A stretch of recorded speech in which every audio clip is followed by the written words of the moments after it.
The appeal, And the for the appeal is record, noted. Paano natin pag-uusapan yung ibang... And for the record, Mr. President, I still have the floor. And for the record, Mr. President, we voted against resolution number 44. Gusto ko po sanang ireklamo si Senator Pangilinan sa pagsigaw. Meron po ba sa rules natin na sinasabing pwede mong sigawan ng kapwa mo senador?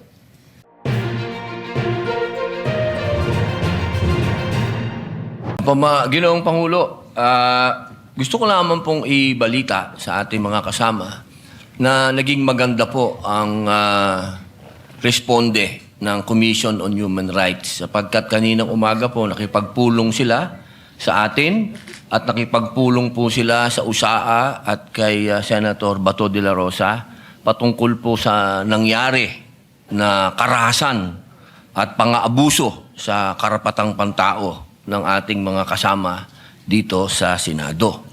Pangalawa, gusto ko lamang din pong iparating sa ating mga taong bayan na magkakaiba po ang kaso ni Senator Trillanes at Senator De Lima sa kaso po ni Senator Bato. Dahil si Senator Bato, ang warrant po niya ay hindi galing sa Pilipinas. Ang warrant po niyan ay galing sa ibang bansa, sa isang dayuhang korte. Ito po ay malayo doon sa usapin na sila ang kustodiya po ni Senator De Lima at ni Senator Trillanes dito lang sa Pilipinas. Ito pong mangyayari kay Senator Bato ay dadalhin po sa ibang bansa. Medyo yung po pag-isipan nating mabuti. Dapat bang mangyari muli ang nangyari kay dating Pangulong Rodrigo Roa Duterte? Dapat bang mangyari pa yan muli sa isang Pilipino? Yun lamang po, sana alam natin ang pagkakaiba ng warrant galing sa Pilipinas at warrant sa isang korte lang ng ibang bansa. Yun po, maraming salamat po. Point of order, Mr. President. Point of order, Mr. We were going to Point of recognize order. Senator Marcoleta, but this is a point of order, Yes. so we recognize Yes, Senator Mr. Pangilinan. President, my understanding is this matter was already referred to the Committee on Rules. And any on all such manifestations should have been referred to the Committee on Rules. Senator Pangilinan, Senator Lacson gave several privileged speech, even if the matter was already referred to the committee report. I understand, Mr. As a matter President. of tradition, I understand, Mr. we allow that. Ginoong Pangulo, pinilabas yung warrant of arrest kagabi lang, tapos na tayo dito. Yeah. I Yes, that's why understand. this. Na sinabi po na yung warrant of arrest ay tunay. I understand, Mr. President, and therefore I'm appealing that perhaps this matter should be tackled in the committee rather than in this in plenary so that we can address other concerns, Mr. President. The appeal, And the for the appeal is record, noted. Paano natin pag-uusapan yung ibang... And for the record, Mr. President, I still have the floor. And for the record, Mr. President, we voted against resolution number 44. So to say that we have this resolution, yes, but there are senators who voted against it, and therefore it is not necessarily our agreement with the points being raised by the good senator from Camarines Norte. For the record, Senator Padilla did mention a while ago that he doesn't take it against, and he acknowledges that some senators voted against it, and it's on the record. Having said that, the appeal is noted, but I just like to mention that we usually give each other leeway depending on the importance of the matter, and the threat to Senator Bato is live. There's been no official communication that he is free until a Philippine court issues a warrant of arrest. No? So I ask the patience of each member, but acknowledge the statement and the interpretation, the proper interpretation of the rules by Senator Pangilinan. So you May may we ask proceed, Senator Marcoleta, Mr. President? Yes, Senator Marcoleta, He's you're been now waiting recognized. for quite a while. Salamat po, Mr. President. Kahapon pa po ako naghihintay. Ang dami na po kasing nagsalita. Sana po kung sino naman yung nauna na nagsabi, pakiunan nyo naman po. Sa akin lang po, nagpo-point of order po tayo, pero tayo rin naman po nagbabiolate ng ating patakaran. Nangyari po kasi yung nangyari kahapon, Mr. President, sa unang kasaysayan, sa kasaysayan ng institusyong ito. Nakita ko po, Mr. President, kung paano ginawa ng mga NBI yung ating pasukan. Gumawa po sila ng checkpoint. Sa akin pong palagay, magmula po nung panahon ng Philippine Assembly, hanggang ngayon, wala pa pong nangyaring gano'n. Dahil po sa respeto sa tatlong dakilang nagkakahating bahagi ng ating pamahalaan, ang executive, legislative, at saka yung judiciary. Ngayon lamang po nagkaroon ng ganitong insidente kung paano niyurakan ang dangal ng institusyon na tayo pa po ang naririto. Mr. President, gusto ko po sanang magtanong ng ilang mga bagay sa ating kasama, sa kanyang mga tinuran na pangyayari, kaugnay po ng tangkang paghuli kay Senator Bato. Yun ang Pangulo, mas maganda pong makatanggap tayo ng mga katanungan sa ating kasamang kahapon pa nag-aantay. Yes. Salamat po, Mr. President. Please proceed unless you want to postpone that till tomorrow. Mr. President, Your Honor, kanina po ay marami rin pong gustong magtanong sa akin ng mga miyembro ng press. Bagamat tinangka ko po na wag munang umarap sa kanila dahil minsan po, imbes na makapag-clarify ka, lalo pong dumadami po ang mga issues. Kaya ako na pong nagpilit na parang iniiwasan ko na po. Kaya lang, hindi mo po maiwasan. Sa dami po nila, talaga nga habulin ka po eh. Ang una po nilang tanong sa akin, Sir, ipa-aresto niyo po ba si Senator Bato? So, sagot ko po, Mr. President, tanong din. Ikaw, kayo, gusto niyo ipa-aresto? Ang sagot sa akin, hindi po, kayong tinatanong namin kasi kayo po ang nandito. Eh. Hindi, tinatanong ka rin kita kasi Pilipino ka. Gusto mo bang makita ang isang senador na ibinoto ng sambayanang Pilipino? Aaresto niyo sa loob mismo ng Senado? Hindi po. Okay, kung ikaw hindi, di lalo na ako. Kayo po ba'y na-interview rin ng gano'n? Opo. Sir President? Nakakagulat po sapagkat ako po din mismo, mahal na kasama at idolo namin, Senator Marcoleta. Nagtataka din po ako sapagkat marami po sa mga tanong sa ating ibinabato.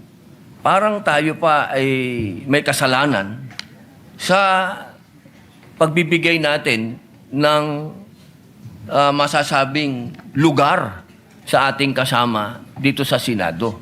Samantalang meron naman po tayong adopted resolution number 44. Ako po'y nagtataka talaga bakit ang mga tanong ay para bang tayo ay harboring kagad ng kriminal. Ginoong Pangulo, Your Honor,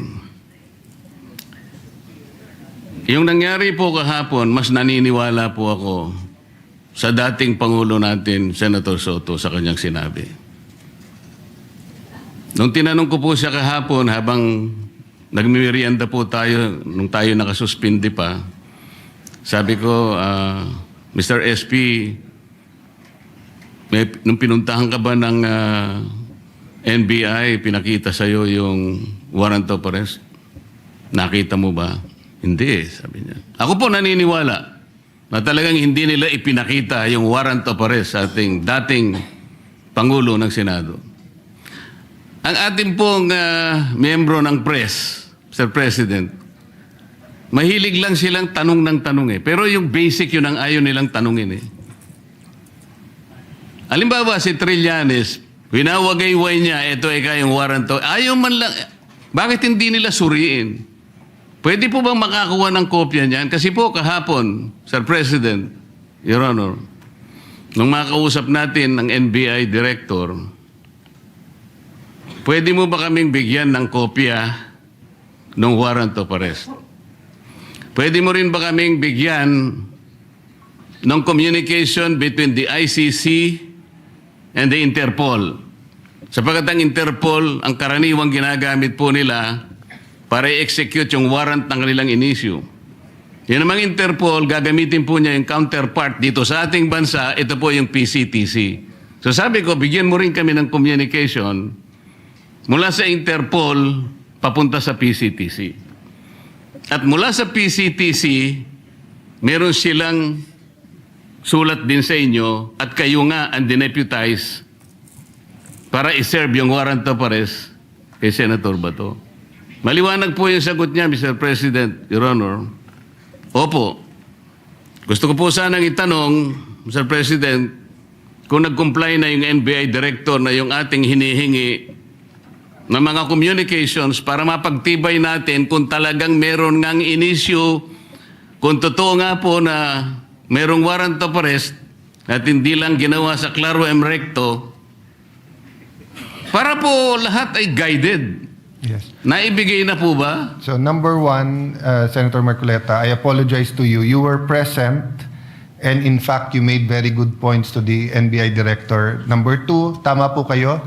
He promised to officially communicate the warrant and I told him he is welcome to serve the warrant.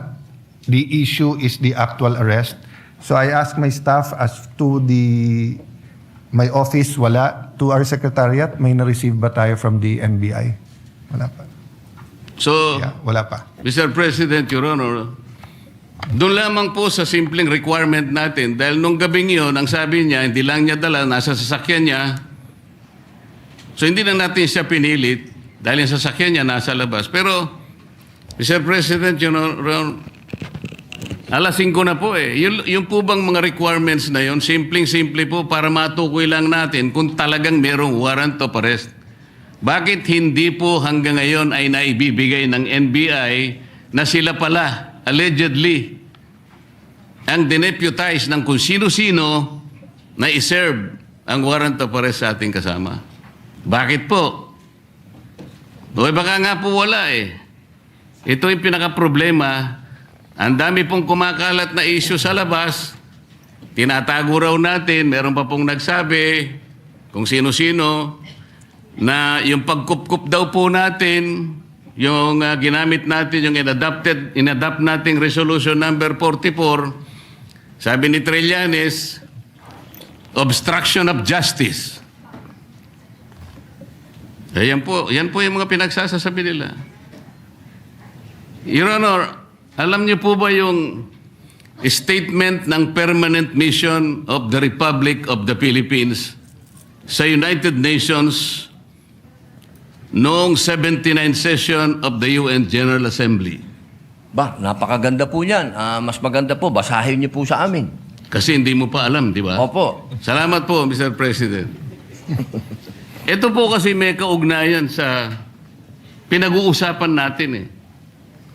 Ito pong 79 session of the UN General Assembly ay may kinalaman po sa pagde-define ng scope and application of the principle of universal jurisdiction. Ito po yung naganap, Mr. President, on October 16, 2024. Kasi po, bilang tayo po ay permanent member ng United Nations, tinanong po nila yung ating posisyon. Paano ang pagkakaintindi mo sa principle kanya and application of universal jurisdiction? Ang sabi po ng Pilipinas, Mr. President, Your Honor, kami po sabi niya the general rule is that jurisdiction is territorial. Universal jurisdiction is an exception grounded on the need to preserve international order. Tama naman po yun eh. Ang pinag-uusapan po na, sinight po ng ating gobyerno, Mr. President, yung Section 17 ng Republic Act number 9551. At sinasabi po nila doon, sabi po ng ating permanent mission, Section 17 of RA number 9851 specifically provides for the Philippine jurisdiction over persons whether military or civilian, suspected or accused of a crime defined and penalized under Republic Act 1951, regardless where the crime is committed. Sa mga tweet, tayo na po ang nagsabi sa United Nations na tayo po yung merong jurisdiction. At sinama pa nga po yung Section 18 na kung saan ang Regional Trial Court po ang merong jurisdiction. Primary and exclusive jurisdiction. Kanina po, Mr. President, Your Honor, binanggit po ninyo, yung warrant of arrest kasi kanya galing sa korteng hindi sa domestic nanggaling. Nanggaling naman talaga raw sa ICC. Ipagpalagay na po natin, Mr. President, na totoo nga at hindi peke yung warrant of arrest. Kunwari valid. Ang sinasabi po ng ating batas, Mr. President, isasagawa mo lang ito sang-ayon or in accordance with the extradition laws and treaties obtaining in this country. Mr. President, wala po tayong extradition treaty sa ICC for the simple reason that ICC is not a country. Wala rin po tayong treaty sapagkat nag-withdraw na po tayo sa ICC. O paano niya po i-apply yung kanilang warrant of arrest? Ang jurisdiction po ay atin na. Mr. President, Your Honor, on May 10, 2026, ang ating kasama, Senator Bato, was served a subpoena by the CIDG for the alleged crime of EJK. Ano po ibig sabihin nun, Mr. President? Yung pag-serve po nag-subpoena, na-operationalize na po, active na po yung kaso kahit nasa investigative and prosecutorial stage pa lang. Ibig sabihin, our National Prosecution Service is already actively on the case. Paano po papasok ang ICC? The core function of the ICC, Mr. President, is under the principle of complementarity. Ibig sabihin, kung meron pong local court na gumagawa na po ng kanilang tungkulin, wala na pong pakialam ang ICC. Nang nangyari po, aktibo na pong pinupurso ang kaso, allegedly, EJK sa ating kasamahan. Papasok pa uli ang ICC. Sarili po ba nilang prinsipyo ay kanilang babaliwalain? Papayag ka pa doon, Mr. President, Your Honor? Ay, hindi po tayo dapat pumayag. At katunayan nga po, katulad po ng sinasabi ng ating ibang kasama na ito daw ating pinag-uusapan ay wala daw itong kwenta. Napaka-imposible po nun. Sapagkat itong ating pinag-uusapan, katulad po ng sinasabi ninyo, soberenya ito ng Pilipinas. Kung sa paniwala po nila, ay hindi. Pero sa paniwala po natin, sayang yung bandila na yan. Kung tayo po ay magpapasakop sa isang korte lamang na hindi naman isang bansa at uutusan tayo na isuko ang isang senador sa kanila. Salamat po sa inyong sagot, Mr. President, Your Honor. At nung tinangka po nila na mag-serve daw ng di umano ay warrant of arrest, Mr. President, bakit po ang nagsisilbing process server ay si Antonio Trillanes? Sheriff po siya ngayon yata ng ICC. Meron po ba kayong impormasyon na si po ay naglilingkod na sa ICC o sa Interpol, Mr. President, Your Honor? Siguro po, action speaks louder. May dala po siyang warrant, so sheriff. Kung totoo na meron siyang dalang warrant. Yun po. Opo, pag napatunayan po na yun ay warrant of arrest, sheriff na po siya. Kailangan pong malaman natin kung siya'y process server, sheriff, o deputized officer ng ICC o ng Interpol. At kailangan tawagin din po natin, Mr. President, ang representasyon ng Philippine Center for Transnational Crime sapagkat sila po yung counterpart ng Interpol. Pagka po binaypass nila yung opisina na yun, maliwanag na maliwanag po, peki po yung warrant of arrest, Mr. President. At peki din po yung nagseserve ng warrant of arrest. Naniniwala po ba kayo? Hanggat hindi po natin nakikita ang kopya na yan, lumalabas po na peki yan. Mr. President, Your Honor, alam niyo po ba yung bilateral immunity agreement sa pagitan ng United States of America at ng ating bansa? Alam ko po yan, nasa Quran po yan. Nasaan po? Nasa Quran po. Ang binabanggit ko po ay ang nasa paragraph 2 ng bilateral immunity agreement. Kaya ako po sinabing nasa Quran dahil ang sabi po sa Quran, kapag yung bagay na hindi mo alam, itanong mo sa nakakaalam. Pakisabi po. Hindi po. Tinatanong ko lang naman po kung alam ninyo kasi kung alam na ninyo, hindi na po ako magtatanong. Di po, kaya ipaalam nyo na po sa amin. Ayan. Mr. President, ito pong sinasabi kong ito, may kinalaman na naman po kasi. Malaki ang kinalaman sa ating pinag-uusapan ngayon. Dito po kasi sa paragraph 2 nitong bilateral immunity agreement na ito na ginawa noong May 13, 2003, minsan po itawagin ito na non-surrender agreement. Sinasabi po rito na ang isang citizen ng isang partido, ibig sabihin ng Amerika, na nandito sa ating bansa, ay hindi mo pwedeng isurrender o i-transfer by means sa isang international tribunal for any purpose unless such tribunal has been established by the United Nations Security Council. Ano po ang ibig sabihin nun, Mr. President, Your Honor?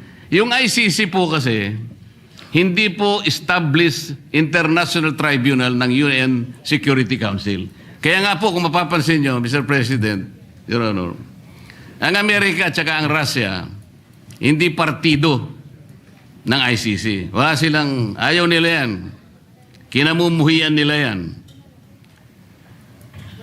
Dito po sa agreement na ito, tayo po, ang bansa natin, may katungkulan na hindi niya isusurrender ang isang Amerikano. Militar man yan, civilian, o no, nang walang consent yung Amerika. Ano po yung ironical implication nito, Mr. President? Tayo po pumayag sa pagitan ng kasunduang ito na ipagmamalasakit natin ang isang Amerikano na nandito sa ating bansa, hindi siya pwedeng i-transfer o surrender sa ICC sapagkat yan ay hindi recognized ng UN Security Council. Pero tayo, senador, Pilipino, meron siyang mandato sa ating mga mamamayan. Hindi ba kabalintunaan ito, Mr. President, Your Honor? Opo, tama po kayo. Yan po ay ibinoto po yan ng taong bayan. Katulad po ni Senator Bato, 20 million po ang bumoto dyan.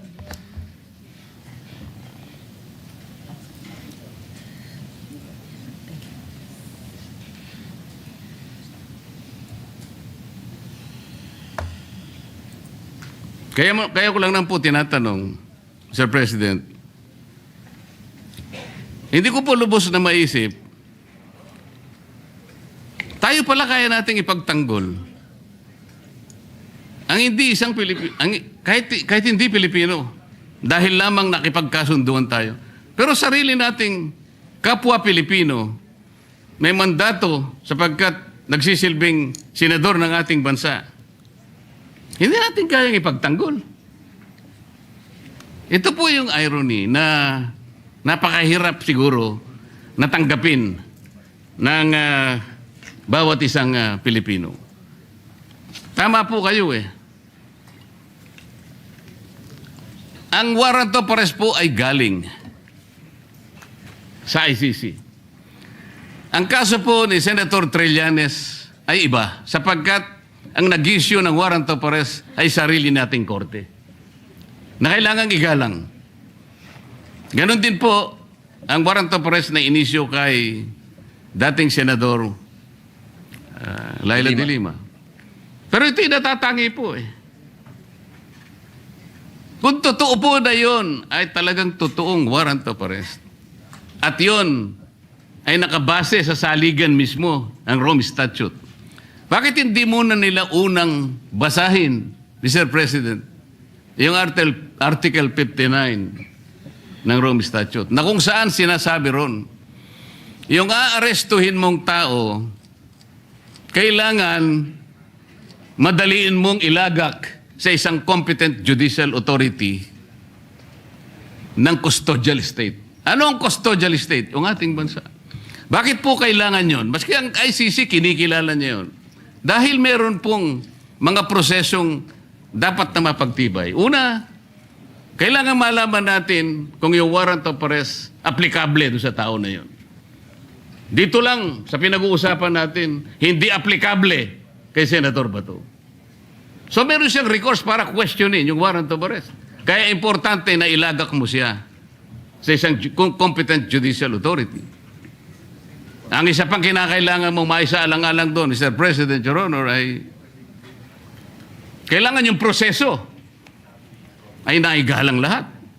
At lalong-lalo na yung kanyang karapatan ay talagang nasino. Yun po yung inihingi noon eh. At ang isa pa po, meron siyang karapatan na magpetisyon kung sakaling yung custodial state na yon ay i-detain yung naaresto, na magpetisyon ng immediate release or provisional release. Lahat ng ito ay hindi magagawa, Mr. President, Your Honor, kung kikilalanin natin yung warrant of arrest na valid sa ating jurisdiction. Meron po siyang katapat na batas eh. Meron tayong local na batas, RA 9851, na humahatol at nagbibigay parusa sa mga ganun ding mga kasalanan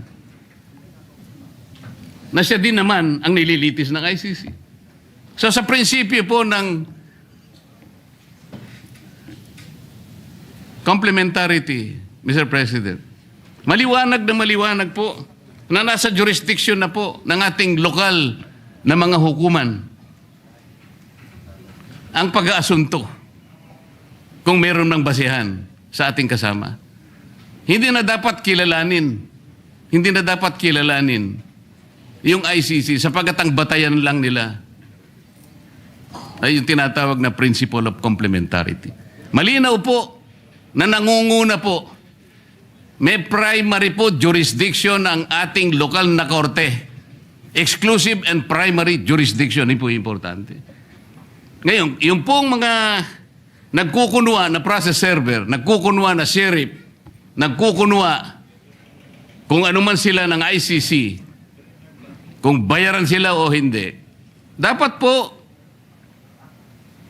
tingnan muna nila lahat yung mga bagay na pinag-uusapan natin. Bago nila puntahan ang isang institusyon katulad nito, nahahabulin pa yung isa sa atin. Ang pangyayari po kahapon, uulitin po natin, Mr. President, kailanman po ay hindi nangyari sa kasaysayan ng institusyong ito. Tinanong ko pa nga po kahapon sa ating director ng NBI dahil pinipilit niya. Kaya po nung papunta na, kung makakapasok po si Senator Bato sa session hall, ay wag nyo na siyang tutugisin. Para bang ang parte lamang ng Senado, Mr. President, ay itong session hall. So nung tinanong ko, bakit po yung parking area namin na kung saan nagsimula ang habulan at saka yung mga hagdanan ay hindi ba parte ng institusyong ito? Sir, sabi niya, hindi naman po kami magiging ganito kung hindi po kami nakipag-coordinate. Hindi po ako naniniwalang nakipag-coordinate sila ng totohanan. Mr. President, mas naniniwala po ako sa ating former President na hindi niya papayagan kung alam lamang niya ang kanilang balak na pagdakip at pamamaraan ng pag-iinsulto sa bulwagang ito, Mr. President. Maraming salamat po, Your Honor. Maraming salamat po. Madam President? Madam President? Opo. Senator Padilla, please proceed. Yes. Opo.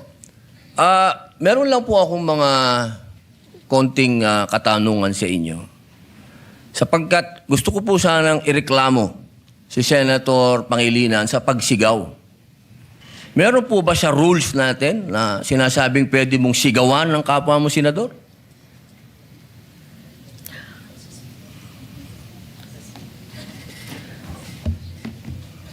Mr. President. Narinig ko yung malakas na boses ni Senator Kiko Pangilinan. Alam ko na si Senator Pangilinan ay dating galing sa broadcasting, baka nag-modulate.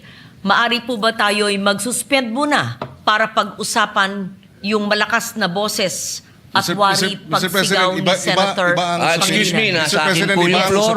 Senator Padilla has excuse the me. floor. The chair is answering the question of Senator Padilla. Session is suspended.